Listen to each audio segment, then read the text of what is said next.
Hi, everybody, and welcome back to the Reconnection space. This is the space that we come to get reconnected with ourselves, to ask some of those questions, but also to meet my fabulous guests that I bring on. And we're in a new season of Reconnection episodes, and we've got some fabulous guests that are coming up in the next few weeks. And today I'm joined by somebody that I think is fabulous. It's Elena here. So thank you for coming on screen with us, Elena. Thank you. Thanks for the invite. You're very welcome. Now, Elena should be nice and comfortable in front of the camera because she actually helps other people, get comfortable with video. So I'm going to tell you a little bit about that. And of course, Elena has agreed to allow me to be nosy as usual and to find out what that reconnection moment was in Elena's life. But firstly, Elena, welcome, and tell our viewers a little bit about who you are and what you're doing right now in your world. Okay, so I've been in marketing for 25 years, which makes me feel incredibly old. But I suppose what I'm doing now is I work with SMEs to help them get noticed in their marketing activity, get paying business through their marketing activity. And excuse me, that includes things like social media, planning, strategy, and more recently video services, which video is the fastest growing medium in the whole sort of social media. Basically, by next year or 2020, I think 85% of social content will be video. So it is a question of getting people comfortable in front of the camera, from training through to full production. I think that's great because you're right. We're seeing even on platforms like LinkedIn now, which used to be a little bit fuddy-duddy and very kind of particular. And, even they've sort of brought in the live option, haven't they? And they're really encouraging people to step in front of the camera. But that can be quite a scary place. Not for me, obviously. I'm, shy retiring as I am. But, but it can be because people worry what they look like, what they sound like. There's a whole new thing going on, isn't there, with video? Yeah, there is. And I think for females as well, it's a lot worse because we have this self-doubt, there's lack of self-confidence, if you like. And, we all get older, it's part of life. And we all think, oh God, there's a line, a wrinkle that wasn't there before. And HD TV obviously makes that a lot worse. But actually, what I say to people is just have a go. Mm-hmm. The more you do it, the more you get used to it. We can obviously help coach and train people, but I think it's a case of trying to teach people to look at yourself the way the world sees you, not the way that you see you. Yeah, and that's a huge difference. It's out of my comfort zone even now, and I've been sort of doing video for almost a year now, and it takes me a little while sometimes to get back into it. But once you're back into it, and as long as you do your research and you script and you know what you're going to say. Yeah. And you're passionate about what you do as well, because that's what comes across. Then it's very rare I see a bad video. It's very, very rare I look at someone and go, ooh. Because it's who you are. It shows who you are, your personality and your warmth, and that's a huge way to connect to people. You can't, face to face is fantastic, but you can't get to meet every single person that you want to meet face to face. It's impossible. Yeah. So video is the next best thing to do that. It's the next best way to engage with people. So I love that you're helping women, and I think that's a great point there about that whole kind of confidence and imposter syndrome, because as women we are still very much judged by how we look. Yeah. And there's a whole piece, but we judge ourselves as well, like you say, and we're programmed to look at those things we don't like about ourselves. Yeah. We do in social media. I work in social media. I love it. It's an amazing marketing tool, an amazing communication tool, let alone marketing, just to talk to people that you know and to reconnect with people that you know. But, Instagram is full of filters, and that's slowly starting to be filtered out, for want of a better phrase. Yeah. But it's still, people still look at social media and think, oh, that's completely real. It isn't always real. You should be real, but people aren't. So it is about getting a perspective and a healthy perspective on things. But people buy from people. They do, indeed. They want to know who you are. They want to see the whites of your eyes. They want to see who you are. Yeah. And that's really all people care about, is what can you do for them? Yeah. Yeah. Will I get you? Will you understand me? Will I bond with you? Yeah. Absolutely. Exactly. So, reconnection, we just mentioned the word. It's my favourite word. You're going to tell us a bit about that moment for you, the one that you've chosen where you felt it was a reconnection moment in your life. So, Elena, the floor is yours. Crikey. So from a reconnection, I suppose from a business point of view, my story is I've only been self-employed for, God, it's coming up for 3 years now. And I was made redundant from my previous job, just restructuring, things happen, life happens. And I was fortunate enough to, I still consult for them now. So it's been actually quite a transition period. But when you've been in the corporate world for 20 odd years, you're used to having a paycheck every month. You're used to having that mindset. And I kind of wanted to be self-employed, but didn't have the guts or the money, I suppose, to be able to go, okay, and I'm a single parent. So, it's only me that pays the bills. So, I suppose for me, the actual reconnection moment came about a year later because I'd gone through a contract and I was doing various things. And I was applying, I sort of thought, well, do I go back to corporate? Do I stay self-employed? And I knew that I sacrificed a lot of time I've got 2 girls, they're now 9, 11, and I sacrificed a lot of their time, if you like, when I was corporate side, as you do, and many women and men do. Mm-hmm. And I was still kind of thinking, like, do I stay self-employed? Do I go corporate? And I was applying for jobs that I saw coming up that I could do quite easily, but I wasn't going anywhere. Nothing was happening. And I just had this gut instinct that my path was to go it alone, to go self-employed. I had an amazing opportunity in London to work for a huge company in leisure, which is my background. But it was a 4-hour commute each day. It would have been, leisure's not 9 to 5. No. I would have had to have got a childminder. And I thought, you know what, this is a test. This is my kind of test. Do I go for the corporate and the money and the sort of, I suppose, prestige, really, if you like? The lifestyle, the image. Yeah, and to a degree, security, although no job secure in these days. Or do I actually bluntly put my kids first and put my life first and put me first and take a hell of a leap of faith? And that's what I did. And it took a lot of soul searching. I've an amazing circle of friends, and I was on this Facebook group going, what am I going to do? What do I do? What do I do? And they all said, Elena, just go for it. You're brilliant. Just go for it and become self-employed. And that was the last time that I ever even applied for any job. So, and from then I've been incredibly fortunate. I work incredibly hard. I mean, I work 7 days a week. Not necessarily 4 days, but to me, it's building a business, and I also have another artist management business as well.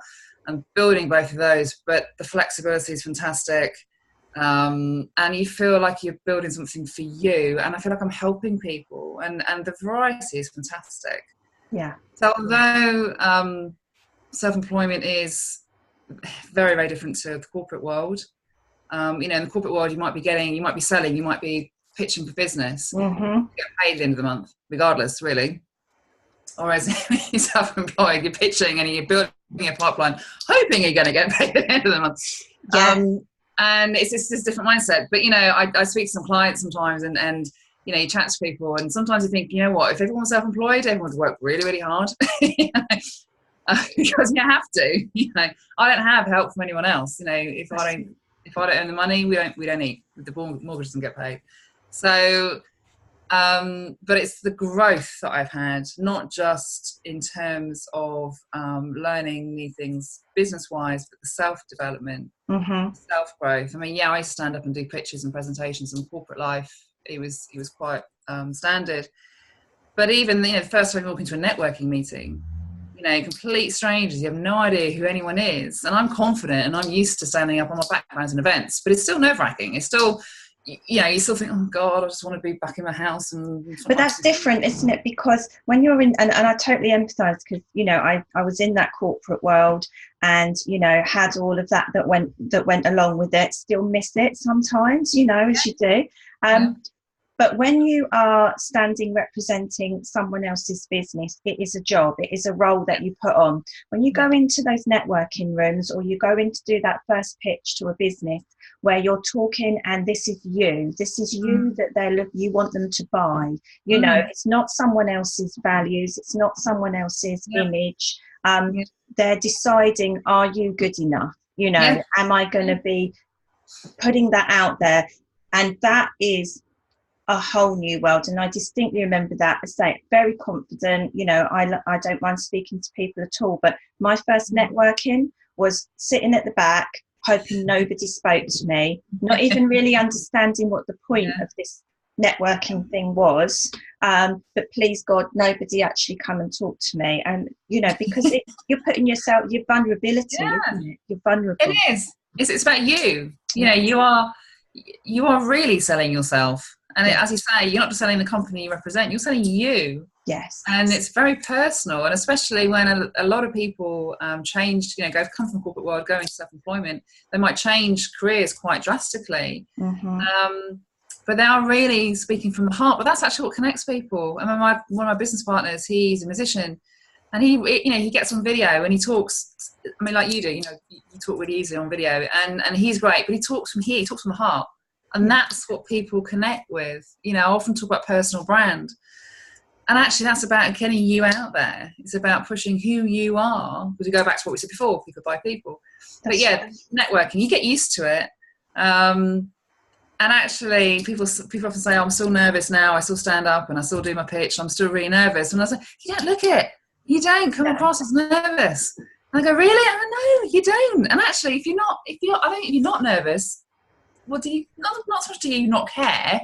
But you know, I think if you have that little bit, oh God, you know, that adrenaline, it means you do care about what you do and what you say and how you want to. And I think you can't get complacent, because you, like you say, at the end of the day, it's not like, oh, that didn't go well, but we'll try again next month, and there's the paycheck at the end of the month. And as well as that, you know, running a business, you're not just doing the thing that you love, because that's what we go into business to do. You're doing everything else that's needed to keep that business going. So you're in this massive learning curve, doing all these things that are out of your comfort zone, and then putting yourself in that vulnerable position to say, I think I've got a product or a service that you want to buy, you know, please come and buy it, and here's why you should.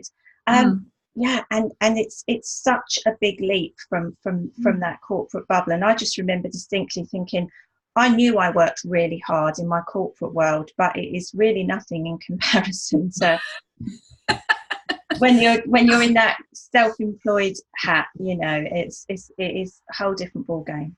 Oh, it is. And people say, oh, you know, you go self-employed, get a better work-life balance. Okay. I mean, don't get me wrong, you know, like I said, the flexibility is amazing. Yes. And that to me is worth a huge amount. And, you know, if I need to go away, I'll go away. But, you know, but now when I go on holiday, the laptop comes with me, or the tablet comes with me. I'm never disconnected. But that's my choice. You know, that's something that I choose to do. And I think actually you bring a different perspective to a company as well when you're a consultant, because you're looking at them from an outside perspective. You're not immersed in their day-to-day kind of, you know, running of their business. So you can come in and actually look at it very subjectively and give a much more a sort of a, you know, an effective overview, if you like. And I think that's actually quite an advantage to not working for someone. You can come in and say, yes, this is working, that's not working, let's look at why it's not working, let's say how we can fix it, how we can grow, how we can help, etc., etc. So there's pros and cons. I definitely agree. And I'm interested to hear, having made that leap, what was your biggest learning? What's the thing you've really taken from making that leap to be self-employed? I think the biggest thing is you have to believe that it'll work. Yeah. You cannot go into it thinking, well, I hope this is going to work, because there's no choice, really. No. You know, yes, okay, being practical and blunt, yeah, I can go back into the corporate world if I wanted to. But actually, some people often say, you know, once you've been self-employed for a period of time, you're unemployable. You know? I don't know if that's true or not, but I think you have to believe this will work. And I completely believe in myself. There are times, don't get me wrong, I get a lot of wobbles and self-doubt. We all do. Yeah. All, you know, sometimes I need that push to get up in the morning and think, yes, today's going to be a great day.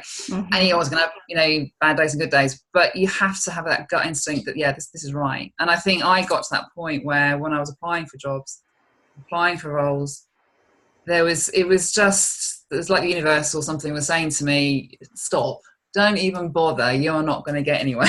Yeah, yeah, I agree. Yeah. And then literally, you know, I had a contract that I was working on, and then literally out of the blue, another contract came through. And yeah, I worked very hard on it, don't get me wrong, but I've been put in that situation, or those situations have fallen in or come to me, if you like, because I put that out there. I think I'm sort of quite, you know, have a strong belief in that law of attraction and everything else. But you've got to do the work for it as well. You have to, you know, be prepared to put that work in. Yeah, you can't just sit there and expect everything to come to you. You have to get out there and find it and do the work yourself. That's my biggest frustration with some people that, you know, are all about manifestation and the law of attraction. And that's great. But they've missed that key piece, which is it's not just going to fall from the sky.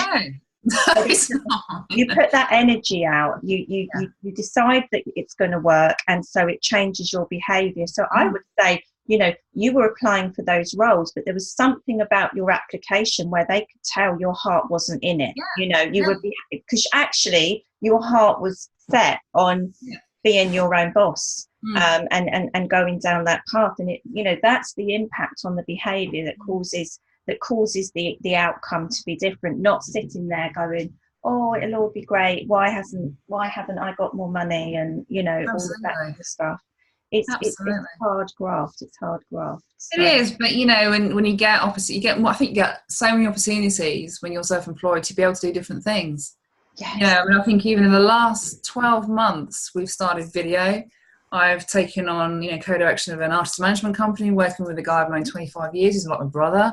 You know, we do some really fun stuff. Yes. You know, and yeah, it's got to pay the bills, and yes, we've all got mortgages to pay and all the rest of it.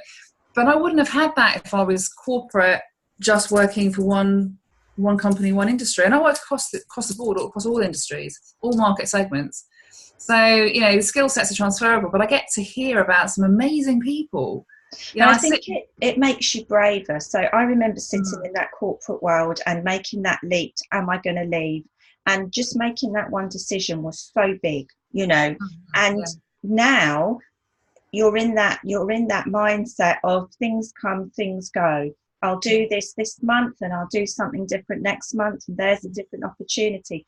And I just think, gosh, I never imagined I would be that kind of person, because you're right. Yes, you've got to have that amount of income coming in, but it just makes you braver to say, okay, well, let's give that a go. Let's see if that works. I think I might enjoy that. Oh God, yeah. I mean, I have a mantra now. I say yes to almost everything, and then work out, okay, how am I going to do this?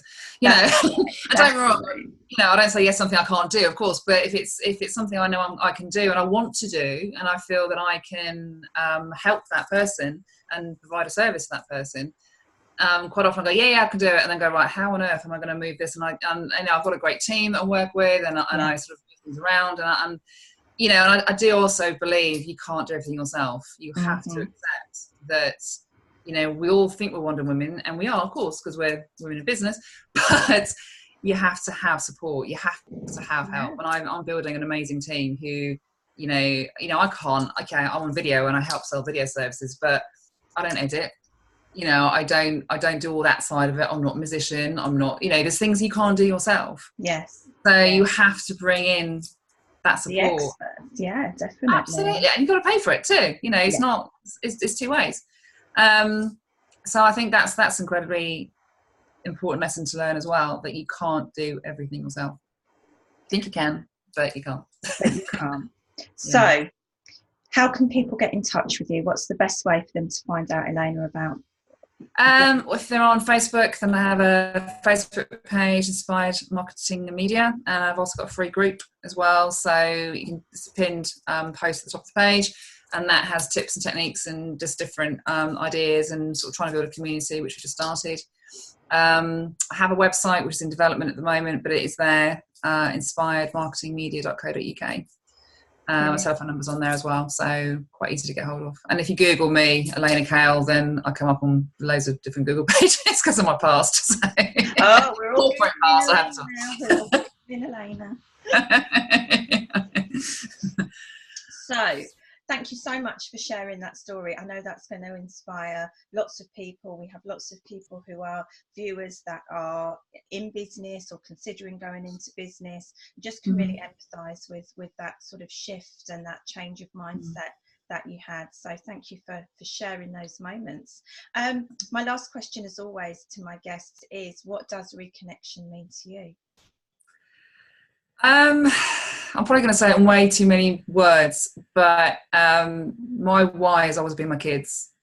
And with the reconnection and all that shift, if you like, when I sort of really look at put my kids first, and when you have, you know, they were used to sort of seeing me working and not really interacting with them. I still work now when they're here, obviously, but they understand what I'm doing, why I'm doing it, and I need to be a role model to those girls, because I'm not going to go on my soapbox about gender pay gap and women in business and all the rest of it, but, you know, you need to be a role model, I think, especially when you have girls as well. And they see me working, they see me doing something for them.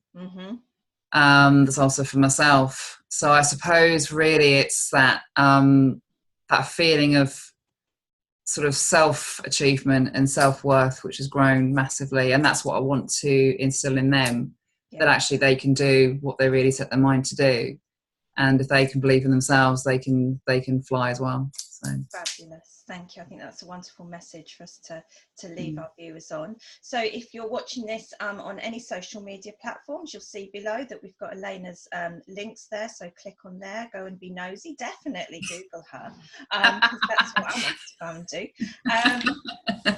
We hope that you've enjoyed this episode of the Reconnection Space. If you have, click like, and of course on YouTube, click the all important subscribe button, because we are a small but growing project, and the more viewers we get, the more ability we have to share these messages of reconnection.